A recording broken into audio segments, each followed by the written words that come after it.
किंवा आजची पत्रकार बदलची पत्रकार आव्हानं काय आहेत, संघर्ष काय आहेत, पत्र निर्मिती कशी असावी आपल्याला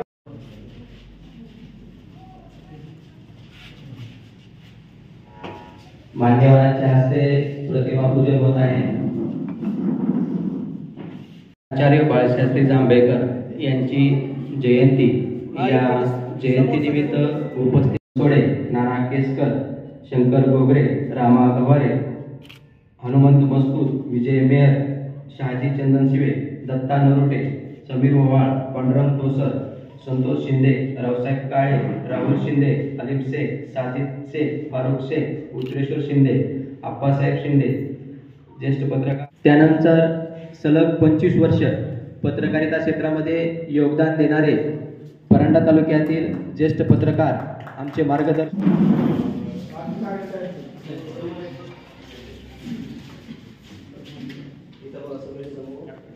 देशाचा प्रसारण आवश्यक आहे समाजाकडे। परंतु आज आपण बघतो की कुठलीही सोशल मीडियाची बातमी येतात, आपण लगेच या एकूण जे क्लिक करतो असं आपण शिकवतो पत्रकार करतो। कारण पत्रकार हा समाजाचा वकील म्हणून काम करतो, लक्षात समाजाचा वकील म्हणून आपण काम करतो। तर आपण जबाबदारीचं आपलं भान असलं पाहिजे। तुम्ही इलेक्ट्रॉनिक मीडिया पहा, तुम्ही सोशल मीडिया पहा, परंतु प्रिंट मीडियाला विसरू नका। कारण प्रिंट मीडियाचं महत्व कमी होता कामा नये।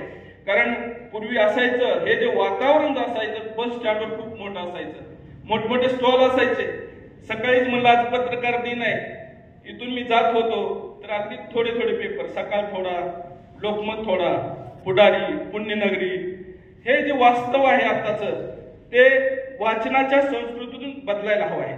म्हणून आपल्याकडे हे तुम्ही मांडलं पाहिजे किंवा समाजामध्ये काय घडतंय हे पण मांडलं पाहिजे। हा चौथा स्तंभ म्हणून आपली फार मोठी गरज आहे।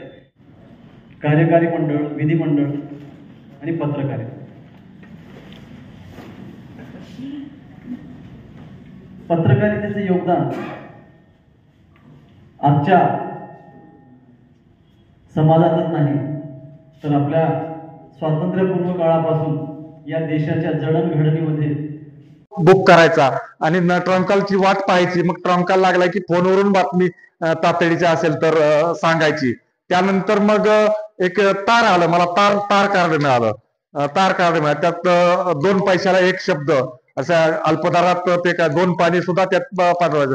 मग त्या टपाल कार्यालयात जायचं आणि त्या ठिकाणी बसायचं। ते यंत्र असं टिक टिक असं करून ते असं बोटाने मारायचं, एक यंत्र तिकडे ते टाईप व्हायचं, तिकडे जायचं तो संदेश, ती बातमी। नंतर मग पत्रकारांना च्या घरी फोन आले त्या, आणि आता तर पत्रकारिता इतकी सहजता झाली, परिश्रम फारसे झाले।